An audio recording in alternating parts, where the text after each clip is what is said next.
ধ্রুব বন্দ্যোপাধ্যায় পরিচালিত বগলা মামা যুগ যুগ জিও রিলিজ করতে চলেছে 28শে নভেম্বর থিয়েটারে। এবং এই মুভিটি মূলত একটি ক্যারেক্টারের উপর, যেটা রাজকুমার মৈত্রের বগলা মামা চরিত্রকে কেন্দ্র করে এবং তার প্রেক্ষাপট জুড়ে তৈরি করা হয়েছে। এই মুভির প্রধান চরিত্রে রয়েছেন খরাজ মুখার্জি অ্যাজ বগলা মামা অর্থাৎ বগলাচরণ ভট্টাচার্য, রজলাভ দত্ত, দিতিপ্রিয়া অ্যাজ মধুজা, ঋদ্ধি সেন অ্যাজ কেবু। এছাড়া রয়েছে একগুচ্ছ গুরুত্বপূর্ণ। ট্রেলার সম্পর্কে যদি বলি তাহলে তার মধ্যে যেভাবে প্রেজেন্ট করা হয়েছে বা হাসানোর চেষ্টা করা হয়েছে সেটা ঠিকঠাক, তবে খুব একটা মন জয় করতে পারিনি। বাকি এই মুভিটা অন্য একটা জনরার, সেইভাবে কতটা দর্শককে আকর্ষণ করতে পারছে আমার জানা নেই।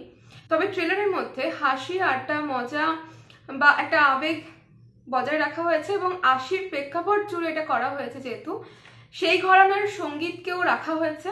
বাকি পরিচালকের এই বগলা মামা ক্যারেক্টারটা নিয়ে আরো সিকুয়েল মুভি তৈরি করার ইচ্ছে রয়েছে। বাকি আপনাদের কমেন্টের জন্য অপেক্ষায় রইলাম। দেখা হচ্ছে পরের ভিডিওতে। অসংখ্য ধন্যবাদ।